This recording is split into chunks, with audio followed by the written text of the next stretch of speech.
जय श्री राधे कृष्ण। एक बार फिर आप सभी का हमारे YouTube चैनल में बहुत बहुत स्वागत है। आज हम इस वीडियो में पौष माह के शुक्ल पक्ष की पुत्रदा एकादशी व्रत का महत्व और कथा सुना रहे हैं। धर्मराज युधिष्ठिर भगवान श्री कृष्ण जी से कहने लगे कि हे भगवान, आपने पौष कृष्ण एकादशी अर्थात सफला एकादशी का महात्म्य बताकर बड़ी कृपा की। अब आप कृपा करके मुझे पौष माह के शुक्ल पक्ष की एकादशी के विषय में भी बतलाइए। इस एकादशी का क्या नाम है तथा इसके व्रत का क्या विधान है, इसकी विधि क्या है, इसका व्रत करने से किस फल की प्राप्ति होती है और उसमें कौन से देवता का पूजन किया जाता है। कृपया यह सब विधान पूर्वक कहिए। तब भगवान श्री कृष्ण जी बोले, हे धर्मराज, आपका प्रश्न बहुत ही उत्तम है। पौष माह के शुक्ल पक्ष की एकादशी का नाम पुत्रदा एकादशी है। यह सभी पापों को हरने वाली है। इसमें समस्त कामनाओं तथा सिद्धियों के दाता नारायण भगवान की पूजा की जाती है।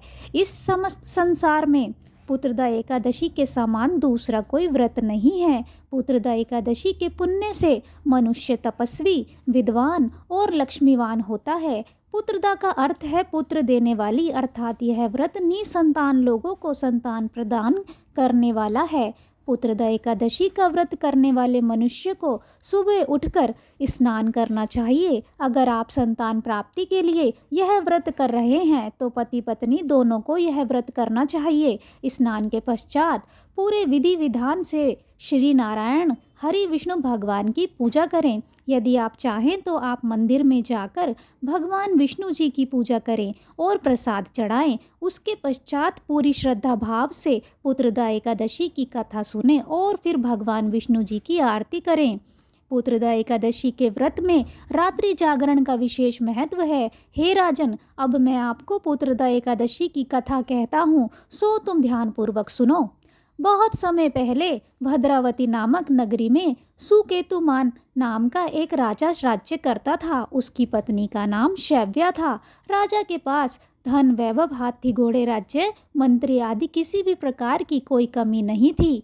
लेकिन यह सब होने के बावजूद भी राजा इन सब से किसी भी प्रकार से संतुष्ट नहीं थे। इसकी वजह ये थी कि उनके यहाँ कोई संतान नहीं थी। राजा सदैव यही विचार करता रहता था कि मेरे मरने के बाद मुझको कौन पिंडदान करेगा। बिना पुत्र के पितरों और देवताओं का ऋण मैं कैसे चुका सकूंगा। जिस घर में पुत्र ना हो उस घर में सदैव अंधेरा ही रहता है। जिस मनुष्य ने पुत्र का मुख देखा है वह धन्य है। उसको इस लोक में यश और परलोक में शांति मिलती है, अर्थात उनके दोनों लोक सुधर जाते हैं। पूर्व जन्म के कर्म से ही इस जन्म में पुत्र, धन आदि प्राप्त होते हैं। शायद मैंने पिछले जन्म में अवश्य ही कोई बुरे कर्म किए होंगे, इसीलिए मेरे कोई पुत्र नहीं है। राजा को इस प्रकार से चिंता में डूबा हुआ देखकर रानी शैव्या भी हर समय चिंतित रहा करती थी। इस प्रकार राजा रात दिन चिंता में लगा रहता था। एक समय तो राजा ने अपने शरीर को त्याग देने का निश्चय किया, परंतु आत्मघात को महान पाप समझकर उसने ऐसा नहीं किया और उसके बाद राजा ऐसा ही विचार करता हुआ अपने घोड़े पर चढ़कर वन को चल दिया तथा पक्षियों और वृक्षों को देखने लगा। उसने देखा कि वन में मृग, सिंह, बंदर, सर्प आदि सब भ्रमण कर रहे हैं। हाथी अपने बच्चों और हथनियों के बीच घूम रहा है। इस वन में कहीं तो गीदड़ अपने कर्कश स्वर में बोल रहे हैं, कहीं उल्लू ध्वनि कर रहे हैं। वन के दृश्यों को देखकर राजा सोच विचार में लग गया। इसी प्रकार आधा दिन बीत गया। वह सोचने लगा कि मैंने कई यज्ञ किए, ब्राह्मणों को स्वादिष्ट भोजन से तृप्त किया, फिर भी मुझको दुख प्राप्त हुआ, क्यों? अब राजा प्यास के मारे अत्यंत दुखी हो गया और पानी की तलाश में इधर उधर फिरने लगा।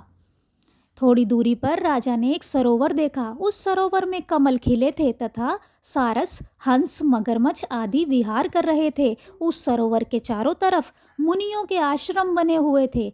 उसी समय राजा के दाहिने अंग फड़कने लगे। राजा शुभ शकुन समझकर घोड़े से उतरकर मुनियों को दंडवत प्रणाम करके बैठ गया। राजा को देखकर मुनियों ने कहा, हे राजन, हम तुमसे अत्यंत प्रसन्न हैं, तुम्हारी क्या इच्छा है सो कहो। राजा ने पूछा, महाराज आप कौन हैं?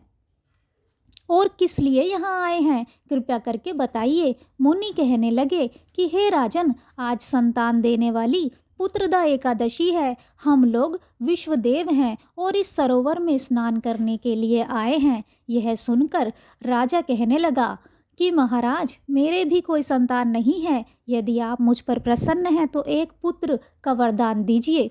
मुनि बोले, हे राजन, पौष शुक्ल पक्ष की एकादशी का नाम पुत्रदा एकादशी है। यह निसंतान को संतान प्रदान करती है।